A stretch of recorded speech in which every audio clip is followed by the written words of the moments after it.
Hey there, stranger. Hi. How's it going? Good.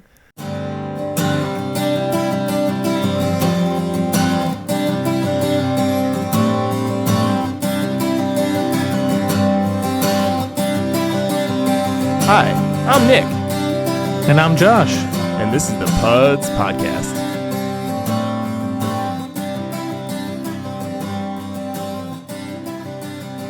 So, what's up, everybody? Doing another little spud. So, I'm going to make a point to actually try to keep this in a timely manner because Mr. Rogers, my co-host, he'll be back shortly. He'll be back next episode with us. Who's got a new kid. But anyways, he was basically criticizing me for saying that our spuds, which are supposed to be small puds, have been too long. And admittedly, I think our last episode on winter hiking was over an hour and a half. We had a lot of ground to cover. Yeah, we did. But the way I see it is it's a small pud. So it's a small, pointless up and down. So it's more of a topical thing. That's what these spuds are going to be. So don't get all over me, Josh, about these spuds being too long. I think the people are enjoying them. At least that's what I'm seeing from the downloads. But yeah, tonight I am going to try to make it a little bit shorter just so that we're not talking forever tonight. And we're also sitting here a little bit later after getting our daughter to bed and all that whatnot. So we're going to do a recap of our trip to the Adirondacks. We were up in the Adirondacks President's Day weekend from the Thursday. We drove up on the Thursday.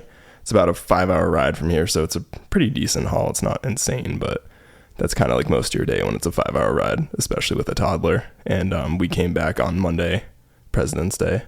So yeah. So what did we do, Ash? What happened to the Adirondacks? Well, maybe we can start at the beginning. Sure, that sounds good. That sounds good. So like Nick said, it's a long ride up there, especially with a toddler with us. We were able to make 2 stops, right? Yeah, we did 2 stops on the way up. Yeah, we're in southeastern Mass. So pretty much we just need to get to the Pike, and usually we stop around Lee on the Mass Pike that's around the Berkshires, and then we stop at the Adirondack Park Welcome Center. Actually, no, we made 2 stops, 2 rest stops, and then we did stops. 1 stop about 30 minutes from the inn that we stay at, where we had a late lunch. Yeah. We actually stopped at a brewery on the way. Shout out to Paradox Brewery. They're super tasty, and yeah, they're maybe half an hour from Trails End in Keene Valley where we've stayed. I think we counted it was the 8th or 9th time that we've stayed at that inn. So yeah, they're good, and it's perfect too for bringing Rylan because it's not like a full sit down restaurant. There's a lot of space where she can get up and walk around if she wants to. It's very kid friendly. The owners actually have a dog that kind of walks around too, and was definitely trying to look for some food from us. Yeah, Paradox is a super cool place. It's never been busy when we're there because I think we just go at super awkward times, but I know they definitely get hammered with crowds, I'm sure, when it's more on the weekends and stuff and not a Thursday afternoon at 2 o'clock or whatever. Yeah, for sure. And I have to say, Rylan did really, really well in the car on the way up. We did make those 2 stops at the rest areas, but she did an awesome job on the way up. She spent some time sleeping, and we were able to keep her entertained with, she loves looking at books, so that makes it easy to keep her entertained, but she did an awesome job on the way up. Yeah, she did. We're really lucky with that. I think since she's only been a couple of months old, we've been making these trips to either New Hampshire or the Adirondacks, where we're in the car for at least 3 hours. Vermont. She's been to Vermont too. Yeah, so I think she's kind of just gotten used to being in the car and traveling, and I think she tends to kind of enjoy it. Worst case scenario, if she starts to get antsy, we can always put on Miss Rachel or something and have her just listen to the audio, and that usually does the trick. So that was kind of our ride up. We stayed at the Trails End Inn, which is in Keene Valley, New York, which is kind of in the heart of the Adirondacks. Yep, it's in the High Peaks region of the Adirondacks. And full disclosure, we pretty much have just been there because we're just list-centric hikers and peak baggers. But the Adirondack Park is huge. It's a really good portion of New York State if you actually look at it on a map stuff. You probably can hear our cat annoyingly meowing in the background. I apologize. She has these toy mice, and she hasn't meowed literally all day, but as soon as we started the podcast, she decided it was time to catch mice and start meowing outside the door. So you're probably here. But yeah, we've only really been to the High Peaks region, so I know the Adirondack Park is huge. We kind of look forward to exploring more of it in the future. But that's kind of where we found it. And Keene Valley is situated kind of in the central portion of it. The town of Keene Valley actually has the summit of Mount Marcy and Mount Colden and a bunch of the other high peaks within it. So it's actually a pretty good size. And Trails End Inn literally is located almost at the end of kind of where like you can take the trail to Rooster Comb, which we'll talk about later, but it is kind of really the end of the Great Range, of one of the sides of the Great Range, I should say, like I guess really the northern end of it. If you're thinking that really if you took the path all the way, you can actually get all the way to Marcy and kind of all the way across back to the Adirondack Lodge and whatnot. So it's kind of a cool location. Yeah, we really like staying there. It was actually, Nick discovered that place during the summer, end of the summer. It sounds so majestic when you say discovered, but I just Googled it.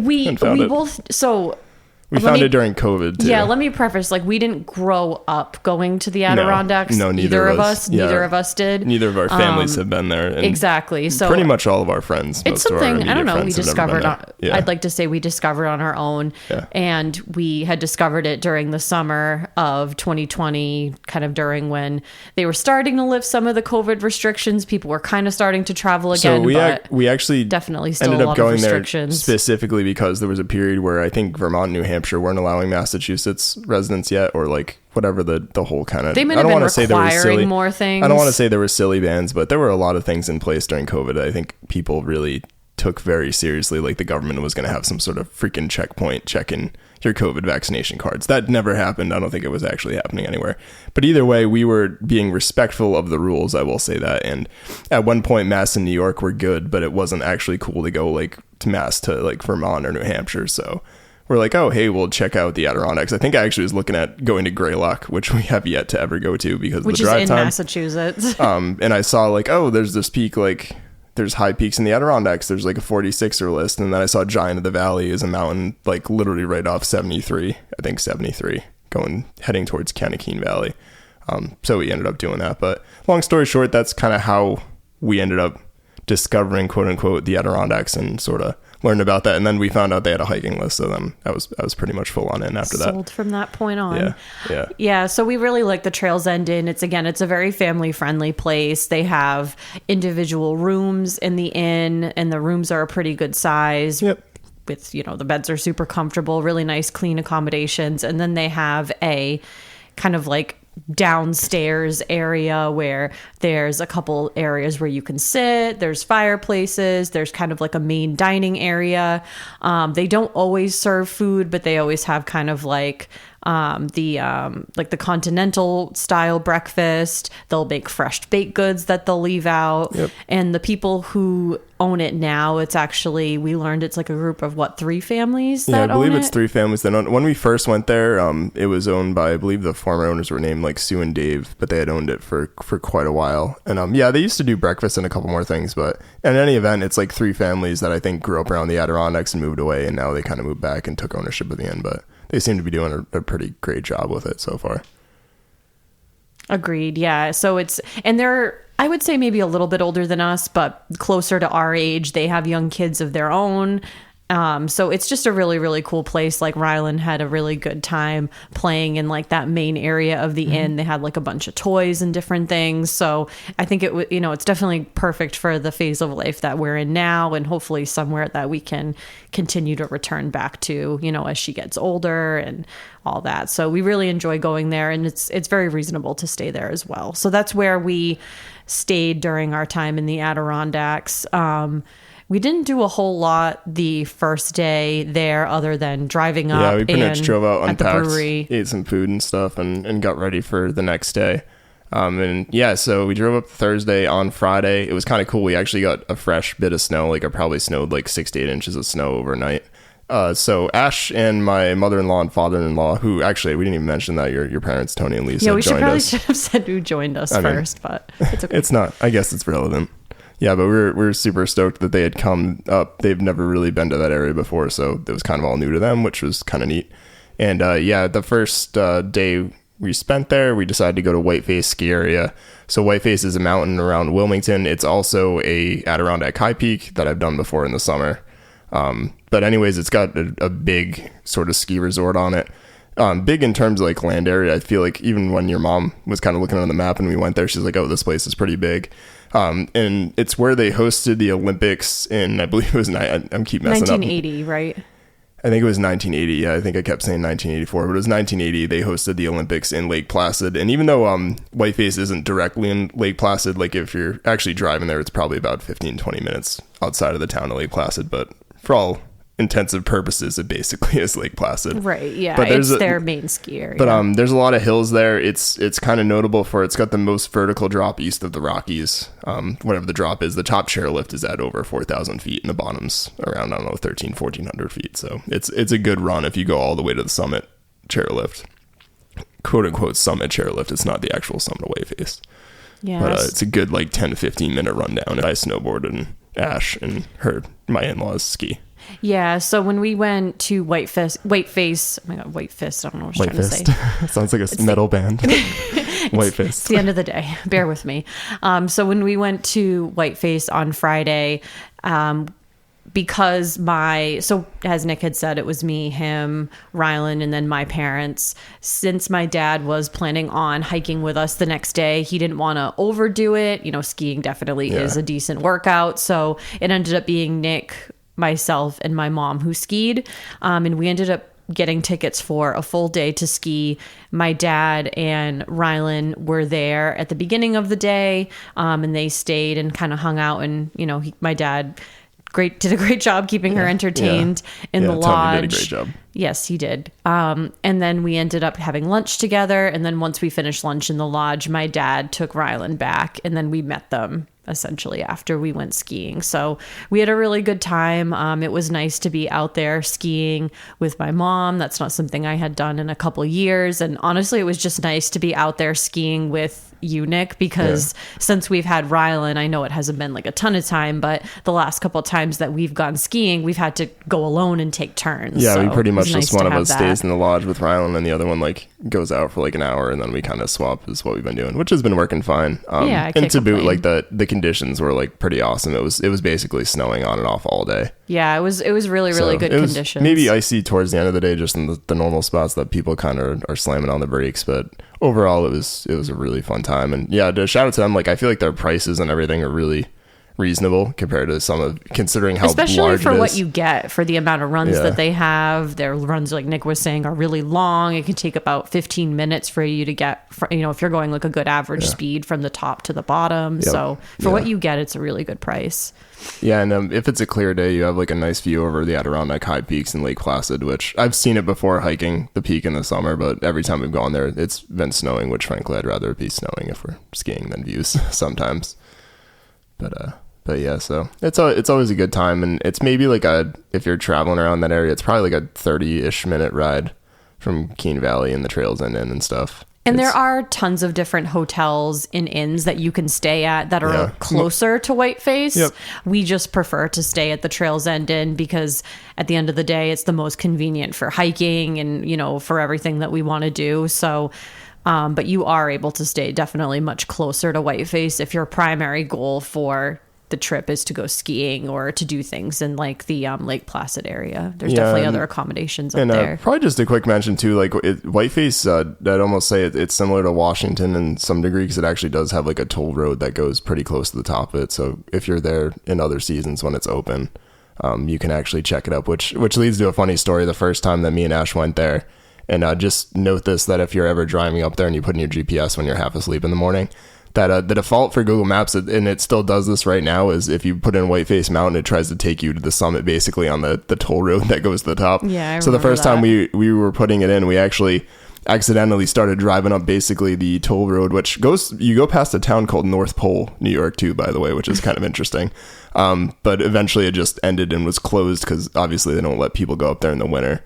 But make sure you put like Whiteface Ski Resort in your GPS or at least know where you're going. We kind of were like half asleep, and I just was looking, and I'm like, this seems kind of strange. That was pre-child when we would do crazy things like wake up super early in the morning. Wake up at 4 a.m. and ski half a day. Drive the 4.5, 5 hours to our destination and then ski on top of that. Sweet. I don't do crazy things like wake up at 3 o'clock in the morning still and go hiking, but yeah. Whiteface, super cool, super reasonable. So that was kind of our Friday. On the way home, we ended up going with your mom. Your dad took Rylan, I think, back to the inn, and you and your mom went by Big Slide Brewery. That's just outside Lake Placid. And we ended up there the next day too. So do you want to talk about Saturday a little bit? I mean, I guess I'll preface with, because that was still Friday night. So Friday night, I was kind of scrambling through with your dad and making sure his winter gear was ready. So Tony's hiked quite a bit with us. He's done like Madison and Washington and some of the bigger New Hampshire peaks. And he's actually done Washington twice, now that I'm thinking about that. Yeah, on true. Monroe. But he hadn't really hiked a ton in the winter with us before. He's been out in some winter conditions, like having to wear spikes here and there. But he was definitely a little bit nervous, which never done a winter hike in snowshoes. Yeah, he had a respectful amount of I don't know, cautiousness about kind of just like, I went and kind of helped him pack and made sure he had everything as far as like gear and layers. And like, it was funny because like immediately I know what he was picking out to wear. I kind of was like, don't wear all that. You're going to be like dying and you don't need to take all that. And we knew it was going to be really cold Saturday. And we were kind of watching the weather. Saturday looked like sort of the best day to go hiking from the week. And I was super eager to take Ash through Avalanche Pass, which I had been through with friends of the podcast, Mike, Lori, and Wilkie, back in the summer of 2022 when you were pregnant. Mm-hmm. And we did a big loop over Algonquin, and I ran out to Iroquois by myself.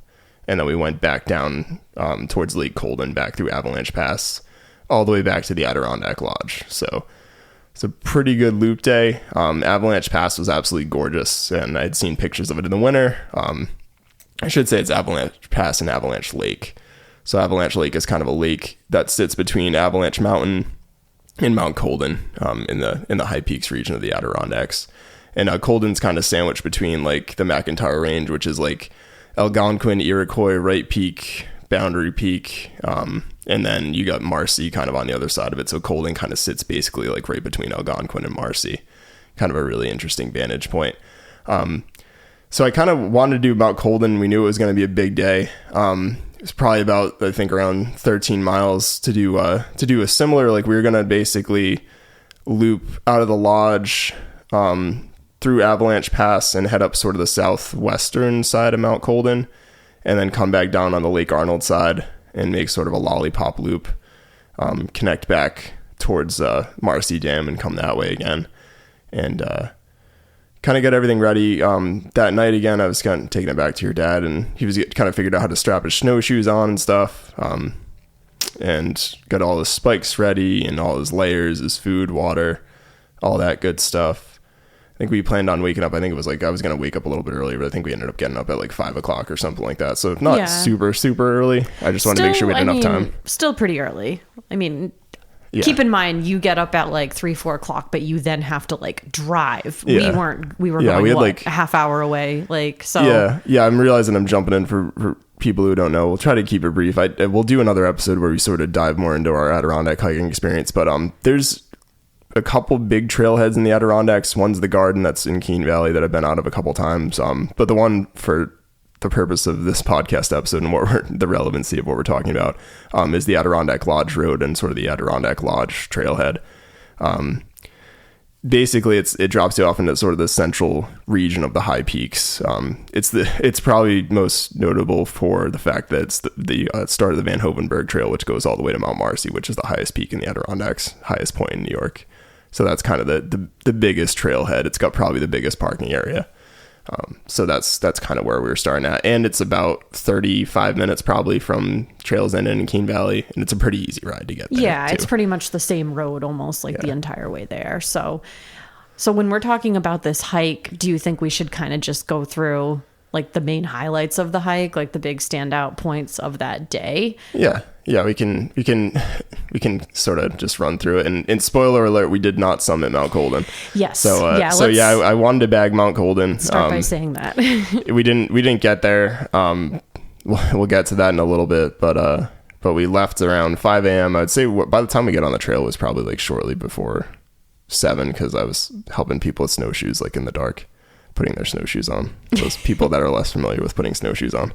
Well, my dad, to be fair, you showed him once the night before. He had never worn snowshoes before. I had not worn snowshoes in like what, maybe 2 years. It had been a while since I had worn them. It had been a minute. So we were a little rusty. So we did have to start off the hike in snowshoes. And then ultimately most of us spent the entire hike wearing snowshoes. Yeah. So that gives you an idea of how those conditions were. So a lot of the hikes in the Adirondacks, they kind of have a similar structure where, unlike the White Mountains in New Hampshire, you'll often start at the trailhead and a lot of the times you'll end up just going straight up. Yeah, before you know it, you're just climbing 1,000 feet and heading straight up trail. Exactly. You start ascending pretty much right off the bat. Whereas with the Adirondacks, you have to kind of hike into where it starts to get steep. Yeah, there's typically, it seems like, and I think I've read statistics before where they're almost equivalent, like if you're talking about hiking the New Hampshire 48 4,000 footers versus like the Adirondack 46, but it really sure seems like the mileage involved in most of the Adirondack hikes is just a lot more. I feel like a lot of people are like kind of getting to like, if a hike's over like 9 or 10 miles in the Whites, are like, oh my God, that's long. But like a good chunk of the Adirondack hikes are at least 12 to 14 miles of the common loops that you end up doing. Yes. Like I was saying, Colden, this particular loop was about 12.7 or 13 miles. And it's a pretty normal way to climb Mount Colden. It's not that unusual. That's a pretty typical distance for an Adirondacks hike. So yeah, and maybe 3,000 feet of gain. I don't know if I said that already, but right around there. Yeah, around that. So I mean, the first initial part of the hike, I feel like nothing notable because again, you're kind of it's such more of like a remote area. So you're kind of hiking in on relatively flat terrain for, the good first couple miles of the hike. I would say the first notable thing of that hike, honestly, for me, maybe because I've seen Marcy Dam and all of that before. And I think for my dad too, I would say the most notable first part of the hike was when we approached Avalanche Pass, which was honestly Nick will describe it too, but it was a really awesome sight to see. And I honestly think just that part of the hike alone honestly made it worth it for me because it's not something that I didn't feel like we were in New York. I almost felt like we were in like Alaska or something. So essentially when you're going through Avalanche Pass and when you're hiking Avalanche Pass in the summer, the way you go is different than you would typically in the winter. So we were essentially crossing over a frozen lake. And just to distinguish too, so Avalanche Pass, I think people kind of commonly refer to the whole thing as Avalanche Pass, but Avalanche Pass is like a really narrow opening you hit, and then it opens up a little bit into an area where Avalanche Lake is. Yes. And it's a lake sitting probably around like 2,000 feet or so. And yeah, like Tasha's point about it looking kind of crazy. Like I haven't been out to the West Coast really, or I should say I've been out to the West Coast. I just haven't hiked a ton out there to like Yosemite and places like that. But there's just these massive rock walls in kind of chasm that you find yourself in. And like Ash was saying, big part about the Adirondacks, it's because of how the wilderness areas are situated. There's like nothing man-made. So like you're going by the time you hit Avalanche Pass, I want to say you're probably about 4 miles in on the hike. Like she was mentioning, Marcy Dam's probably about 2-ish miles in. Marcy Dam comes from the fact that there used to be a dam in that location, but now I think it got wiped out in Hurricane Irene or one hurricane and it got flooded and they never repaired it. So it's an open area. You can kind of see some of the high peaks and where you're going. And now, you head through Avalanche Pass from that and you hit Avalanche Lake.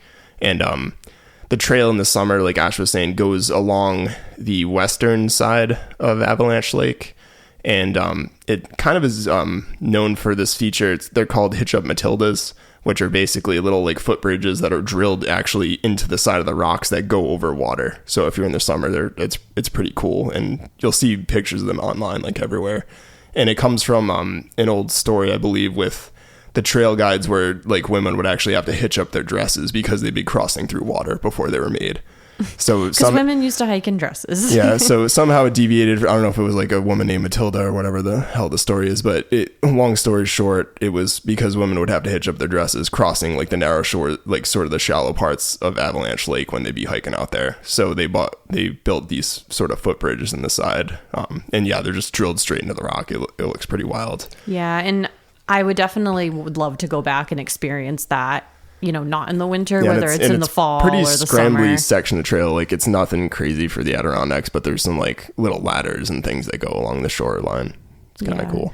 But because we were doing it in the winter, it was really cool. We actually were able to walk right over Avalanche Lake. There was probably a good couple feet of solid ice. Yeah. So we were able to. It was safe. Yeah, it was definitely safe. So we were able to snowshoe basically right across Avalanche Lake, which was really, really cool. When we were going across Avalanche Lake the first time, it was very, very windy. I feel like very cold. Yes, that was probably honestly the coldest part of the hike. I mentioned the weather just being.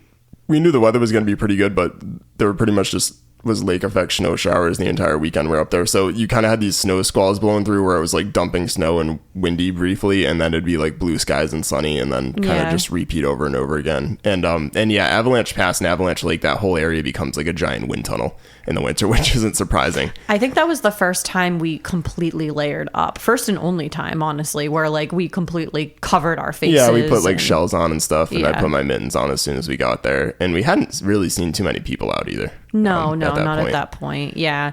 So we crossed Avalanche Lake. We made it to the other side of that. Probably about, we were kind of going back and forth with how long we think that was, but we think probably about a half a mile. Yeah, it's the actual stretch of Avalanche Lake itself is probably like a half a mile, I would say. Okay. Something like that. Yeah, and it makes it a lot faster to be able to just walk over in the winter. For sure. It was really cool. Yeah. And you also pass a pretty notorious little area. Well, I should say it's an area, but it's basically a climbing trail, but it's called the Mount Colden Trap Dike. So it's basically this dike that runs all the way up to pretty much the summit of Mount Colden from Avalanche Lake. And it's straight up ice climbing route in the winter. I think you can do it in the summer without ropes and things like that, but I also know it's pretty known for having search and rescues and stuff, because it's like on all trails and people are like, this is awesome. And then people go up there and they realize like it's a legit, like people don't descend the trap dike. Like I think even people that climb it don't really do that. It's a full out rock climb, just for people to know, like it don't just go and head up there if you've never hiked that much. It's and you're cool trying to to do look something. at, and it's cool to take pictures of. And I mean, I'd be honest, if like I knew someone that was very experienced with it, like it's not out of the realm of possibility that we tried to do it one day. I know people do it when it's dry, and I think it's pretty intense, but I don't think by any means it's like an impossible thing. Like people do go up it without ropes and stuff, but in the winter that was a solid no-go for us either way. And I would say most times a year, unless I went with someone that knew the Adirondacks well, I would never go up there. But it was it was really wild and foreboding looking in the morning. There was just like snow whipping out of it, and it was really cool. I posted a couple pictures on and my we can Instagram definitely, Nick will share some pictures when we release this episode, so you guys can visualize what we're talking about with Avalanche Pass and Avalanche Lake and what all of that looks like. Yeah. But it's definitely it's a beautiful area. Yeah. So I mean, that was probably the most eventful part of the hike up until that point, and then it really didn't start to get interesting until we reached the base of the steep section. Don't get that. You want to make it a brief episode, so I'm trying to move us along. Yeah, I know, but we can't jump around. We also went, so after you go through Avalanche Lake and Avalanche Pass, you start heading towards the approach to Mount Colden. And I'm bad with the trail names, the Adirondacks, and part of that is because all the trail signs in the Adirondacks just say trail to this. They don't really use like trail names on the signs as much, like the whites. Like the whites will be like Crawford Path or like things like this. Like on every Adirondack trail sign you see, it's always like trail to this. I have to say though, it's very well marked. Oh, it is well marked, but that's why I'm like in my head, I'm just like, we took the trail to Avalanche Pass. And then after that, we took the trail to, basically it goes around the sort of eastern side of Lake Colden. And I got some amazing videos and pictures of the McIntyre Range from Lake Colden, which was also all frozen. I walked down that briefly when you and your dad were kind of up ahead on the trail. And just got some really nice videos and stuff. But you could see like Iroquois Peak and Algonquin and all these, sort of the McIntyre Range in front of you. So that was pretty cool. And then all along the way through the trees, you kind of could see the edge. And like there's all these massive slides and cliffs off of Colden, which it just looks like a really badass looking kind of mountain when you go by it. It just looks really cool. And we finally got to the approach trail to Mount Colden. And had some lunch and kind of had some, well, say not lunch, but we kind of snacked and had some food because it was probably about 10 o'clock or so by that point. Yep. And we kind of prepared. And then we saw the trail sign that basically says that it goes up. forget the exact mileage stats. I think it was 1,900 feet and 1.6 miles. The trail goes up. Nick was telling my dad and I during I guess like the beginning part of the hike that some people call it the miserable miles. So we were definitely anxious to tackle to see the miserable mile. Yeah, to see how miserable it was going to be. It's one of the steeper trails, I think, in the Adirondacks as well, as far as how steep it goes up. I mean, you figure 1,900 feet and 1.6 miles is pretty legit. And I know for my watch, I believe we did something like 1,400 feet in a mile. So it was incredibly steep. And that's a lot. Not like you're hiking up a slide steep, but like for your average hiker, that's a lot for sure. It's like straight up Northern Presidential White Mountains comparison kind of hike. Okay, so we'll go into kind of talking about basically what the experience was like from the base of Mount Colden and attempting to head up. Yes. So we started going up. And we're in snowshoes this whole time. Yep, we were all still in snowshoes, hadn't taken our snowshoes off. So we started to ascend to the summit of Mount Colden. Again, this is the steep section. We had probably about 1,900 feet to go and a little over a mile and a half.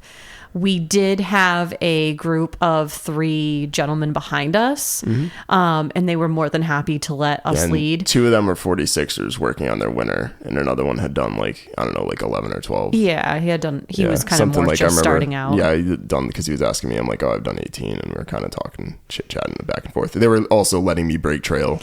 Yes, for probably like a quarter to a half a mile. They were more than happy to have us go ahead of them, especially and Nick lead, so they wouldn't have to do as much of the work. Trail had someone come down it when we were sitting down there that this dude was actually going over Colden and coming and going over to Mount Marshall and doing like a big loop, and he said it was pretty legit up there, like not quite full conditions but like blowing snow, whipping snow, very cold. He said it was like anywhere from like knee deep to thigh deep snow in some portions, and he came down snowshoes, so he looked like he had been through it. The trail wasn't really broken out, and with the conditions that we've had this winter with the annoying thaw freeze kind of cycles, though I think New York hasn't been quite as bad as New Hampshire has been this year, but there was probably about a foot of powder, I'd say, on just solid ice in portions, like just solid ice. So definitely challenging conditions. So adding all that up, challenging conditions, steep, a lot of elevation gain in a not a very a long period of time. And this was my dad's first serious winter hike he had done in snowshoes. So and just first serious winter hike, really. Yes. And I think there's also a certain point, I mean, Tony admitted this toward it when we were coming down, but he didn't do the best job conserving energy. I think that's a fair point. Well, and Tony, if you're listening to this, we talked about this in fairness, but I think he burned himself out a little early. Which is, I feel like, I don't know, that comes with experience. I feel like it's hard to know, kind of when to push it, when not to push it. That definitely kind of comes with experience. And we can take it back to these 3 gentlemen clearly were pretty experienced, and I think there was a degree where your dad was sort of trying to keep up with them a little bit, and I was trying to settle everybody down. It's tough too when you have people at your back. I was out in front for a bit too, just kind of plugging away and doing what I do, and eventually I could see your dad was kind of slowing down a little bit, so we kind of hopped back and we kind of insisted they didn't want us basically not to be in front. These guys were definitely they were cool guys. They weren't weird or anything, but they definitely were nice. They definitely wanted me out in front breaking trail in front of them. But I'll say that because it took like 4 or 5 times for me to be like, you guys can go past us. Like, I didn't want to insist that they passed, because I think it was making my dad anxious. And he was starting to slip a little bit, and so the biggest hurdle that we dealt with, the first thing is the snowshoes that my dad was wearing. That was the first hurdle that we ran into. And so to take it back to earlier in the day, I wanted Tony to wear my MSR snowshoes, my MSR Ascents or Lightning Ascents that I have, because he didn't have a pair of snowshoes. Ash has an older pair of Tubs, like 23-inch or whatever ones that she used to use before. She has like MSR Evo Ascents or whatever now, not the Lightning Ascents, whatever the level is below that. So I was like, why don't you take these, because a lot better grip, and I was wearing the tubs, and then he wanted to swap out at one point because he was kind of tripping over them a little bit, which for the first time you wear snowshoes, it's kind of a funkiness to get used to, of like not making sure you don't like step on the back tails of your shoes and trip yourself up. So kind of like it kind of was encouraging him not to do that, because I think he would have gotten used to wearing them after a while.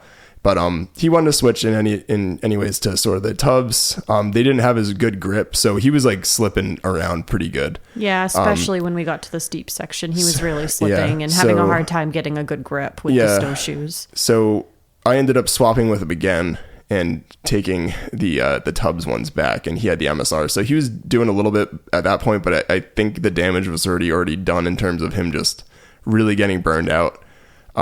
We probably had only done for 500 feet maybe from the base at that point, so we'd kind of just barely scratched the surface, frankly.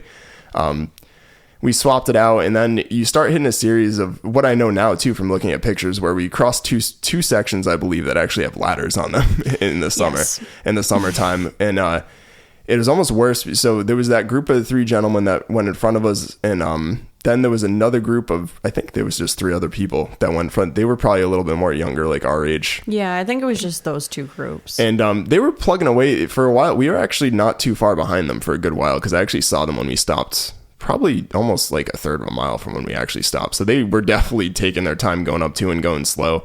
But we hit this one section of ledge that was basically ice and stuff. And what I was going to say is the people in front of us, it almost made it worse a little bit for us on the trail, because all the snow and powder was kind of getting worn down, and it was just leaving exposed like ice in sections and I mean, it was very hard, like almost boilerplate ice.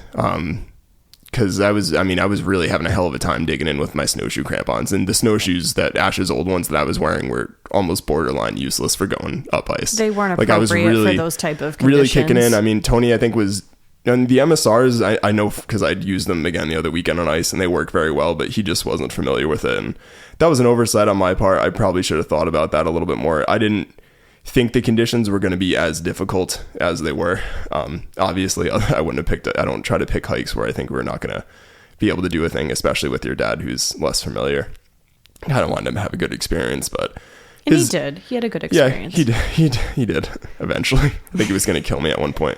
But yeah, we're going up Mount Colden, and yeah, your dad was really starting to slow down. I think, like I said, we ended up making it to about 500 feet short of the summit, so it was around like 4,200, 4,300 feet. I think Colden's around 4,700 feet, and we're kind of, it's interesting always the dynamic when you're hiking with people, and I've hiked with my father-in-law Tony a bunch, and obviously I've hiked with you a ton, Ash.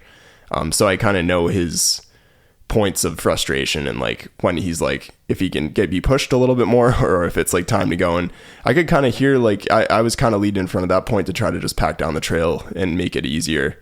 And we kind of just kept hitting steep section after steep section and powdery snow and ice. And it's like, there was almost nowhere to even really flat to take a break. Like, no, and like that was one thing. It was very brief. Yeah. So he kind of was going behind. He started to get sort of like, his thighs were really killing him. And then I kind of heard him, and I'm not sure if you thought I was going to hear him, but I heard him talking to you saying that his knee was hurting. So finally I kind of called that out and called him out a bit on that.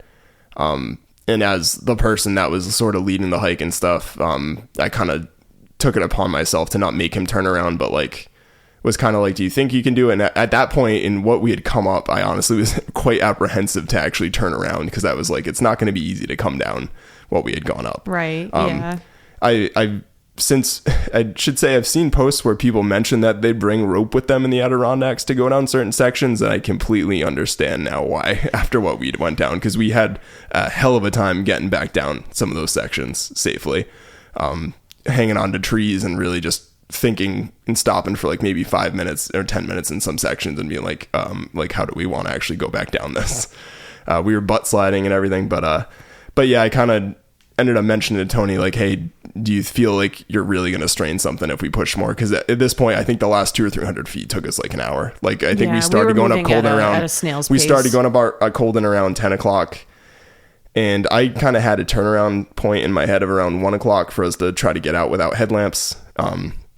And we're getting pretty close to that. I think it was like 12:15 or whatever. And finally I was like, hey, like, if you really feel like you're going to injure yourself, like, I'm like, we're over 6 miles from the trailhead at that point.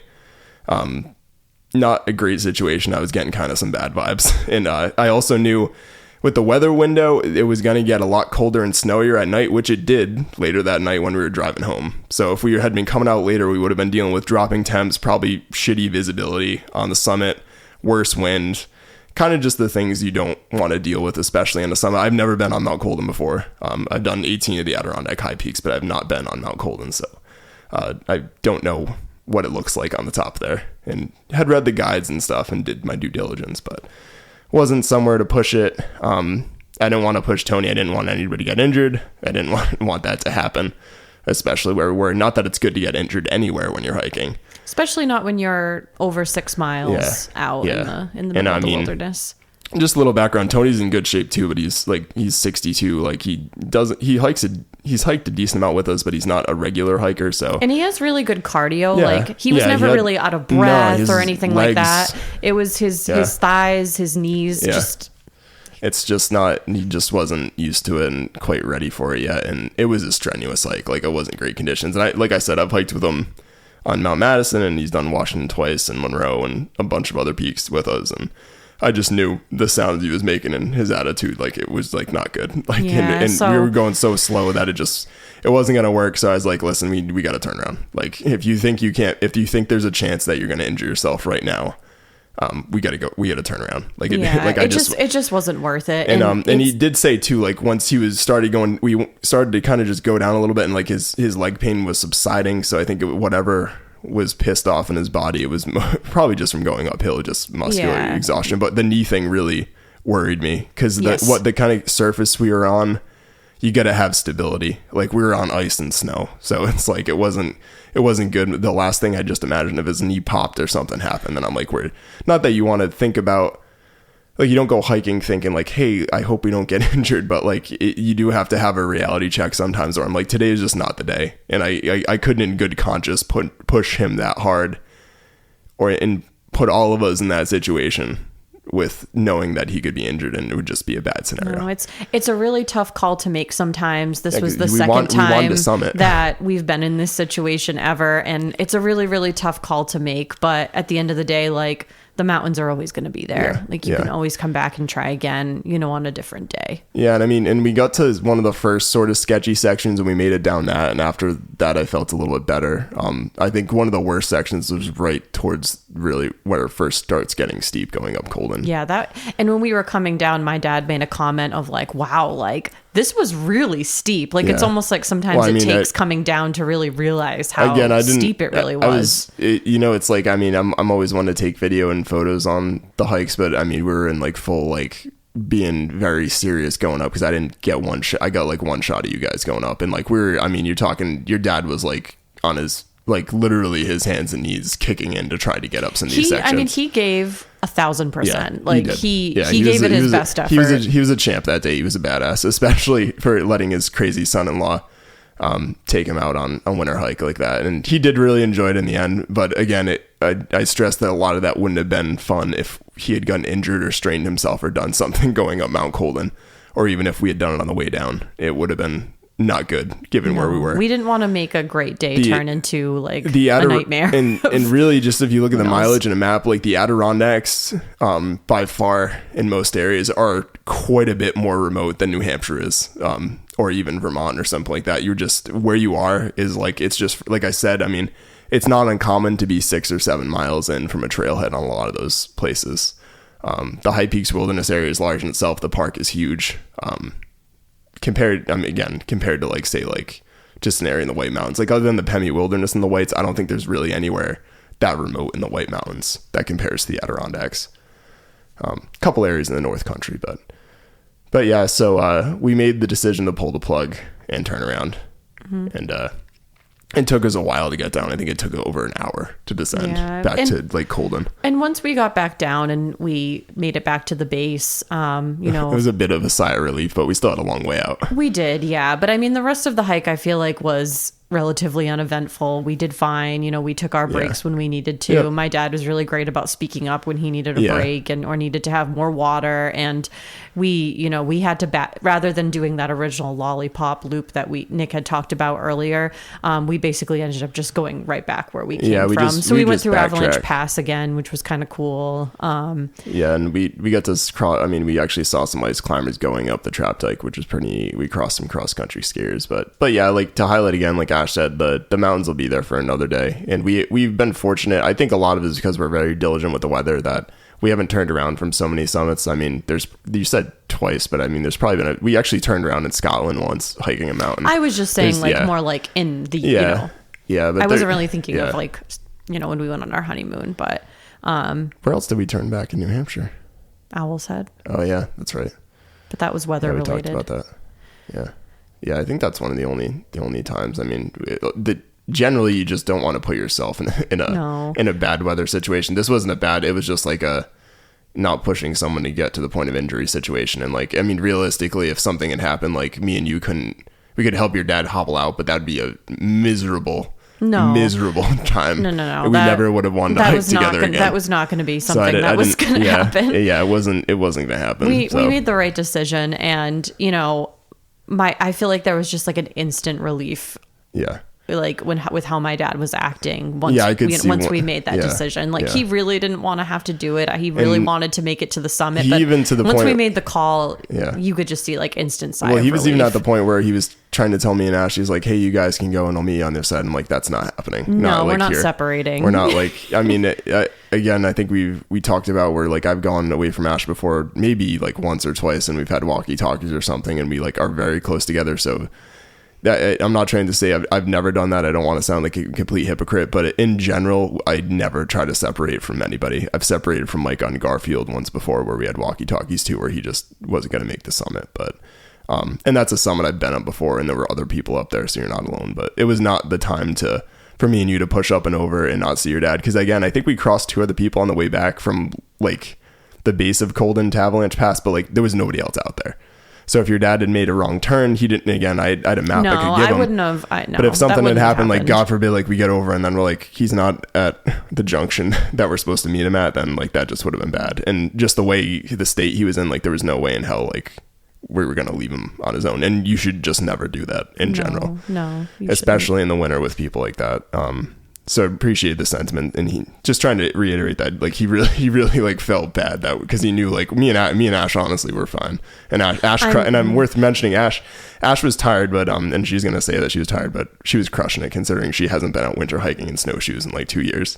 So. Well, thank you, but I felt a little relieved too when we turned around. Obviously I wanted to make it. There's no physical reason that you and I weren't going to make it up. I could have done it, but again, I will be happy to go back and try it again sometime. Again, I was kind of relieved like when we got back to Avalanche Pass. I think it kind of hit me. I'm like, okay, we're gonna be good, because I was getting a little like anxious and antsy. I'm like, this is not. I think when you've been hiking enough with other people, you just know when it's like, I'm like, this isn't going to happen today. Yep. Yeah. Could we have made it with your dad and maybe could it have been okay? Yeah, sure. But like we might have been hiking out with headlamps at like 6:30 at night. So that wouldn't have been that fun either. No. And we were able to finish at a reasonable time. We actually had a little bit of time to go to, back to Big Slide. Yeah. Once we made it back and once, we got through what Ash claims is the most miserable part of the hike, which is just going from Marcy Dam back to the Adirondack Lodge. It does feel like it takes forever. Oh my gosh, it's like the trail that never ends. But it's like Lincoln Woods in New Hampshire. We made it back and like actually, because again, how the weather was, the temperature actually was lower when we got back than when we left. I think it was like maybe 10 or 12 degrees in the morning, and I think it was like 9 when we finished. So the temperature was dropping and it was getting colder, and it started to snow. But yeah, we checked out Big Slide again outside of Lake Placid, which is probably like, I don't know, 3 or 4 minutes from the Adirondack Lodge Road entrance. We visited after many a hike in that area. So it's if you're looking to grab like some beers and some food or just drinks and food afterwards, after your hike, it's a cool place to check out. Yeah, it was nice. So we got to like share some beers, kind of like your dad was rehash the hike. He was much happier. Yeah. It was a very positive end to a fun day. We were able to put an order in, pick up some pizza to bring back, and then enjoy having dinner together. So Though we didn't make it to the summit, we had a great day. Definitely a very memorable day that I'm sure we'll always all remember. And a safe day. So it all worked out. Yeah, and we got dinner at the Cascade Inn, which is also right near. That's right. We didn't pick up pizza. What am I saying? Yeah, I'm like, we picked up pizza the day before. Yeah, we actually got dinner at the Cascade Inn, which we hadn't checked out before, but that also is about 3 or 4 minutes from the Adirondack Lodge Road.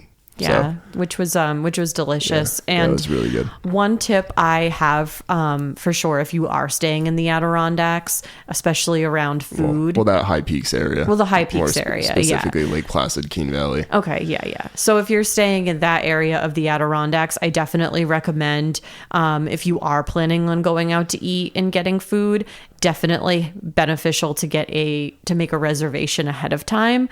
A lot of these places are small. They don't have a lot of staff. So if you're able to plan ahead and make a reservation, that will definitely work out in your favor.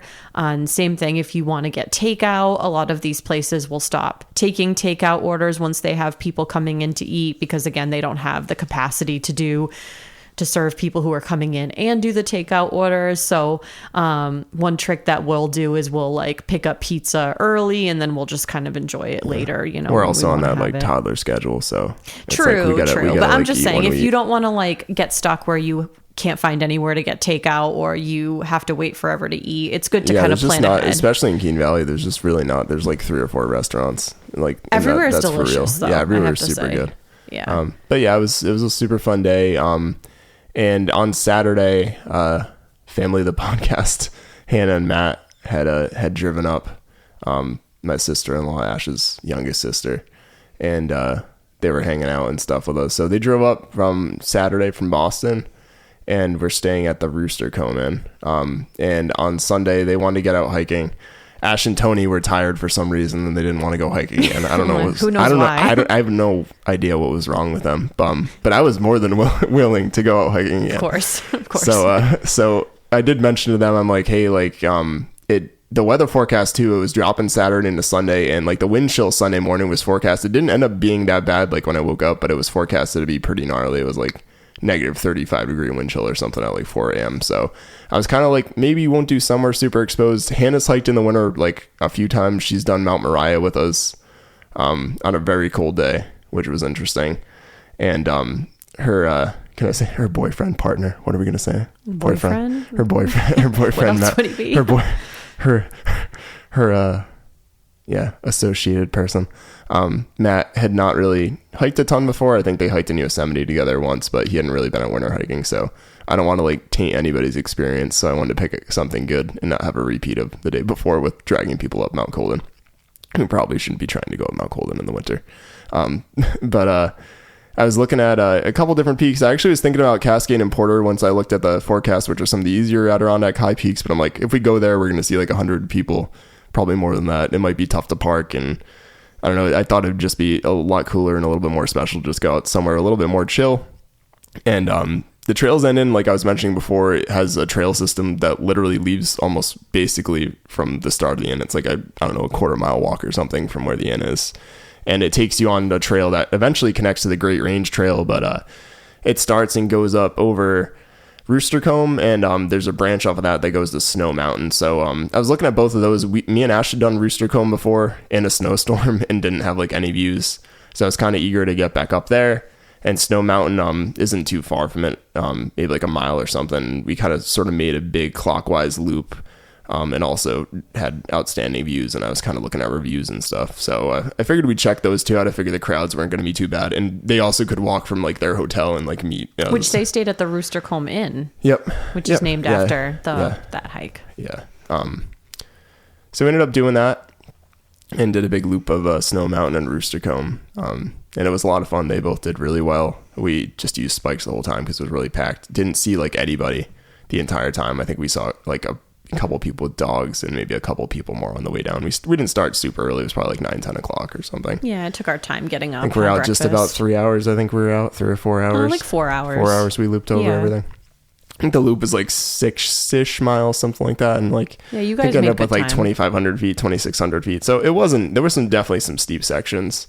You kind of head out and you go up Snow Mountain first, and just beautiful. It again, it had that sort of vibe of like just snow squalls and snow blowing through and blue skies kind of intermittently throughout the day. So it was kind of like snowing with the sun out, and got some really pretty views. While you couldn't see super far out, you could kind of see out to some of the bigger high peaks and stuff. Off Snow Mountain, you could see like Giant of the Valley, and could kind of barely make out like Noonmark Mountain kind of across. You could see Chapel Pond and stuff, and you could see the end of the Great Range a little bit more so from Rooster Combe. But if you kind of keep going past where it branches off to Rooster Combe, you actually head up towards like Upper and Lower Wolf Jaw, which I actually did last winter, and that's kind of the tail end of the Great Range you start getting into there, and you hit the State Great Range Trail. So that's kind of location wise and what you can hike near there. But yeah, Snow Mountain was super cool. A little steep heading up to it. Didn't see anybody up there. I think some people were coming up when we were coming down, and had it to ourselves for probably like, I don't know, 20, 30 minutes. We were just hanging up there and looking at views and taking pictures. And I was shooting some video, which will be coming out on YouTube eventually. And then made over to Rooster Combe, and also had some really good views. You could see like Big Slide a little bit through the snow and Upper and Lower Wolf Jaw. And there's also another really good outlook that kind of overlooks Keene Valley. You could see toward like Baxter Mountain and Hurricane Mountain and stuff. And actually could see like the school that's right near Trails Inn, which was kind of neat. That's cool. Yeah. Yeah, and we didn't hang up there too long because the wind chill was super cold on Rooster Combe.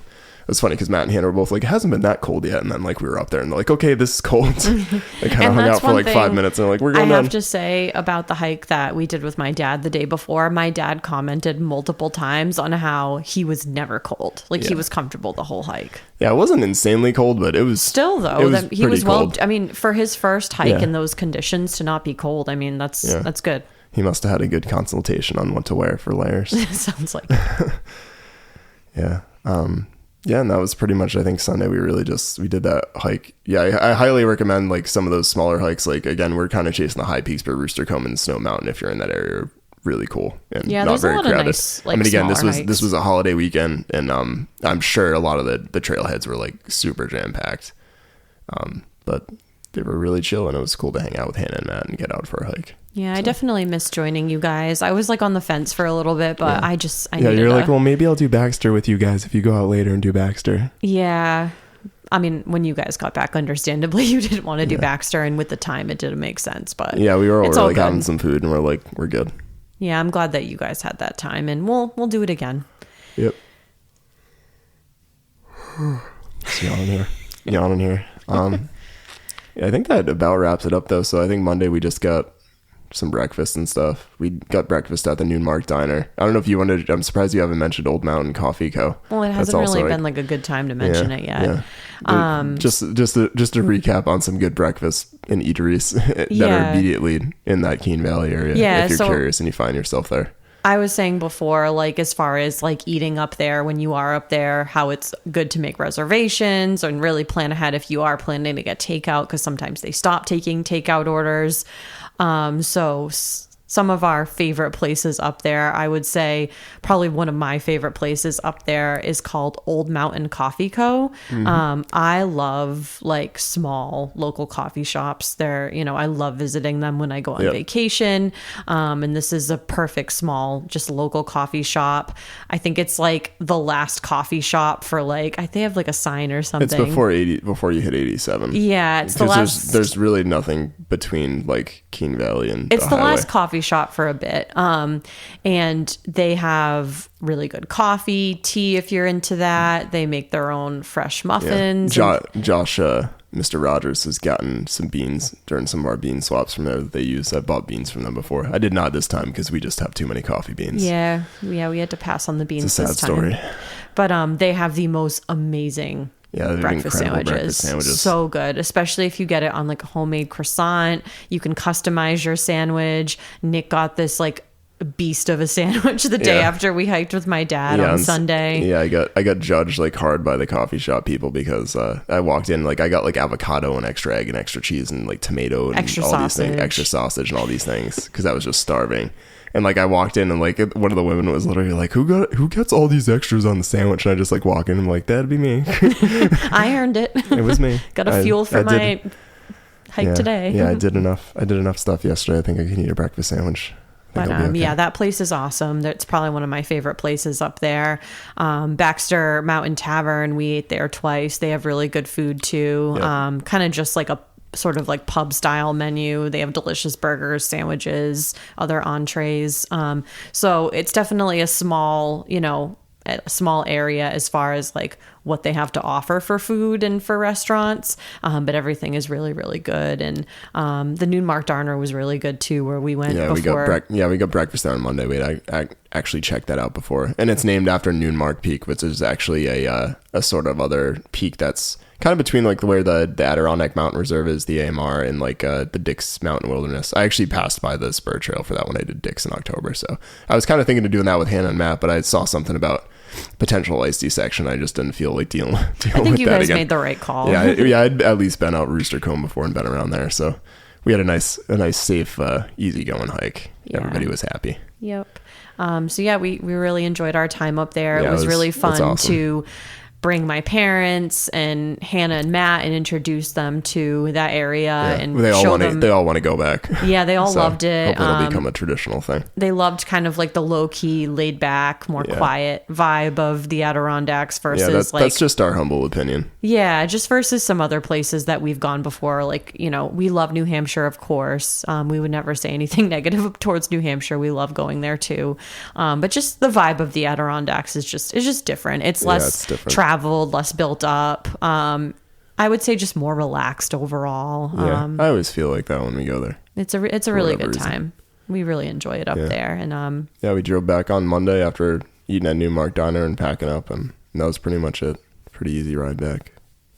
Other than like trying to make sandwiches out of the back of the car. Pulled over on the Mass Pike in Lee, and it was like, I swear to God, it was like colder than it was when we were on Rooster Comb. It was the coldest part of the trip. I was like, dude, it was so cold when I was trying to make sandwiches out there and the wind was whipping hard. Yeah, and Rylan did amazing on the ride back too. She did awesome. We didn't get her out for a little hike because it was just too cold. Yeah, we didn't want to subject her to that. I'm sure we could have bundled her up and gone, but it would have made me too nervous. Once she gets a little bit older, or if we have a trip that we go and the weather's a little more mild, we'll definitely get her out there. But she certainly enjoyed her time. She loved hanging out at the inn. Yep. We went for little walks around the area. Conveniently, there was a little playground with swings and slides that my mom took her to. So I walked around. I should say I did carry her once in her front carrier thing. Like the day we got there, we just went for a walk around like a little pond that's right near the trails and actually that's like almost where the start of the trail is for heading up Rooster Comb and Snow Mountain. Yep. But we all had a great time. Definitely looking forward to going back. We usually end up going probably like 2, maybe 3 times a year. I get a feeling we're going to end up going more as I potentially need more Adirondack high peaks. Yes. I think we're going to end up heading there probably more frequently in the future, but I don't know. We'll see what happens. But yeah, I'd say on so far we've kind of ended up going up there like 2 or 3 times a year. Yep, which we're very fortunate because it's definitely we're lucky we're able to do that. It's definitely further than going to New Hampshire. You definitely have to plan ahead. We typically will go for more days because of the drive there and back. Yeah, it kind of eats up a day pretty much driving there. Really, like it's like 10 hours when you think about it going there and back. True, yeah. So, but yeah. Yeah, that was our trip. I probably longer than 30 minutes. I'm gonna guess. We're definitely over 30 minutes, but we tried. It's definitely shorter than the winter hiking episode. Yes. I hope you like this, Josh.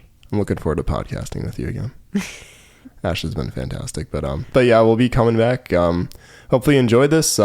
Giving some insight just to going to the Adirondacks. We'll probably try to do an episode. This is probably the 4th or 5th time I've said it, including in this podcast, but on kind of our experiences out there, because I think it's worth touching upon because it is quite a bit different than hiking in New Hampshire, and we've had some of our own unique experiences in the Adirondacks, and including like a crazy undercast on Marcy that I think we touched upon in our winter hiking episode. So we'll definitely dive back into that, and thanks for listening, and we'll catch you in the next one. Bye. PUDs Podcast was produced and recorded in Black Cat Studios by the Pud Boys. Find us on Apple, Spotify, or wherever you get your podcasts. If you enjoyed, please consider leaving us a review and subscribing. Find us on social media, and we'll see you next time.